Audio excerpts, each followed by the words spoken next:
मंत्री की बेटी ना करती ये गलती तो शायद बच जाता।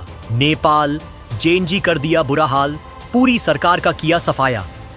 नेपो किड्स की लग्जरी लाइफ और जनता थी बेहाल। विदेश में मौज काट रहे थे नेताओं के बच्चे, युवा मजबूरी में छोड़ रहे थे देश। सड़क पर थे नेपाल के युवा, मंत्रियों के बच्चे ले रहे थे मजे। कौन है नेपाल के वो नेपो किड्स जिन्हें देखकर भड़क गए जेएनजी? आलीशान बंगले, लाखों के handbag, luxury lifestyle. Nepo kids के खिलाफ यूं ही नहीं भड़के नेपाल के युवा, आप भी रह जाएंगे हैरान। इतना ज्यादा गुस्सा की सरकार गिरा दी, इतना गुस्सा की पूरा देश हिला दिया, इतना गुस्सा की नेता और मंत्रियों को भगा भगा कर पीटा। नेपाल में जो हुआ वो सब ने देखा, लेकिन इतने गुस्से की वजह क्या रही? ये गुस्सा सोशल मीडिया बैन को लेकर नहीं था। ये लड़ाई थी अपने हक की, ये लड़ाई थी अधिकारों की, और ये लड़ाई थी नेपो किड्स को उनकी औकात दिखाने की। नेपाल में गरीबी और अमीरी के बीच एक बड़ी खाई है। जब नेपाल में राजतंत्र था तब भी वहां पर नेता, अभिनेता और बड़े पैसे वाले लोग लग्जरी लाइफ जीते थे।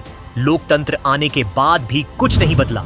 लोकतंत्र बहाल होने के बाद ये खाई कम होने के बजाय और बढ़ती चली गई।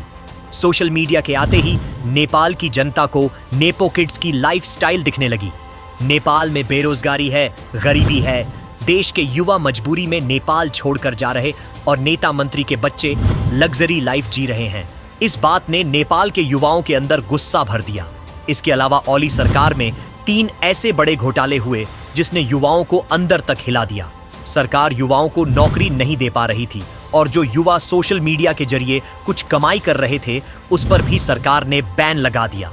इसके बाद ही सड़क से लेकर संसद तक तांडव शुरू हुआ। चिंगारी लग चुकी थी और सरकार ने गोली चलवाकर इस चिंगारी को भड़का दिया। इसके बाद जो हुआ वो नतीजे पूरी दुनिया ने देखे।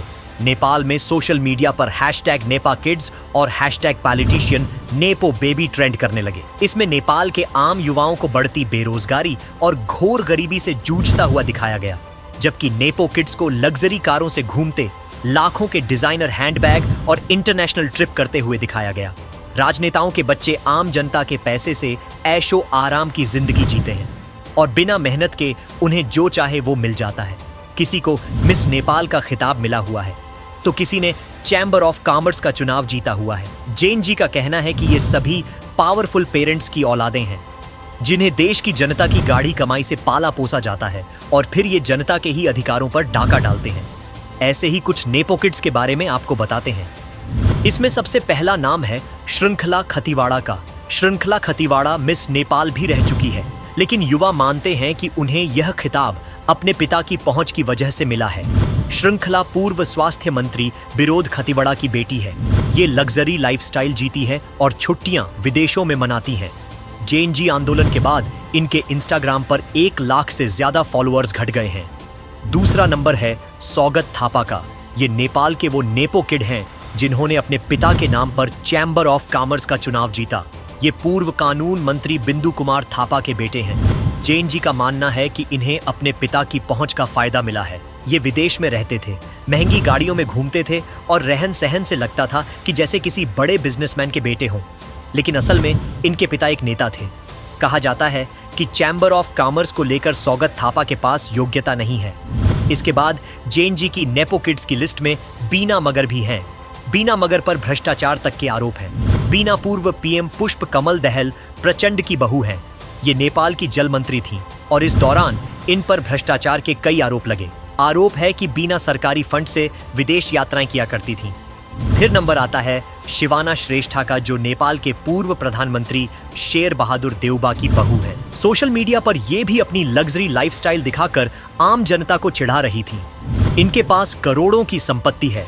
कम्युनिस्ट पार्टी के नेता और पूर्व प्रधानमंत्री पुष्प कमल दहल प्रचंड की पोती स्मिता दहल की भी सोशल मीडिया पर अच्छी फैन फॉलोइंग है। स्मिता की सबसे ज्यादा आलोचना लाखों रुपए के हैंडबैग की तस्वीर पोस्ट करने के लिए हुई थी। नेपाल में प्रदर्शनकारियों ने कई नेपो किड्स के घरों में आग लगा दी। उनका आरोप है कि आम जनता गरीबी में मर रही है और नेपो किड्स लाखों के कपड़े पहनते हैं। ट्रांसपेरेंसी इंटरनेशनल के अनुसार नेपाल लगातार एशिया के सबसे भ्रष्ट देशों में शुमार है। नेपो किड्स की लिस्ट बहुत लंबी है। नेपाल में इस हैशटैग ने नेताओं और उनके बच्चों की भव्य लाइफस्टाइल को बेनकाब कर दिया है। वायरल पोस्ट्स में दिखाया गया है कि कैसे राजनेताओं के बच्चे करोड़ों की घड़ियां, गुच्ची बैग्स और डिजाइनर कपड़ों में ऐश कर रहे हैं। आम जनता जहां रोजमर्रा की परेशानियों से जूझ रही है, वहीं ये नेपो किड्स महंगी यूनिवर्सिटीज में पढ़ाई और विदेशों में छुट्टियां मनाकर अपनी शान और शौकत का दिखावा कर रहे हैं। प्रदर्शनकारियों के मुताबिक जब नेपाल में सोशल मीडिया बैन हुआ तो इन नेपो बेबीज में से किसी ने भी अपनी आवाज नहीं उठाई। आम जनता जो सोशल मीडिया के जरिए इनके खिलाफ आवाज उठाती थी, ओली सरकार ने वो भी बैन कर दिया, जिसके बाद ये चिंगारी आंदोलन में बदल गई। असल गुस्सा इस बात का था कि नेपो किड्स के माता पिता ने ही आम बच्चों पर गोली चलवाई, जिसमें 20 से ज्यादा मारे गए। फिर भी इन नेपो किड्स में से किसी ने भी उनके साथ आवाज उठाने की हिम्मत नहीं की। वैसे दोस्तों, इन नेपो किड्स को लेकर आप क्या सोचते हैं? और क्या नेताओं के बच्चों को अपनी देश की जनता का साथ नहीं देना चाहिए था? कमेंट में अपना जवाब जरूर दीजिए।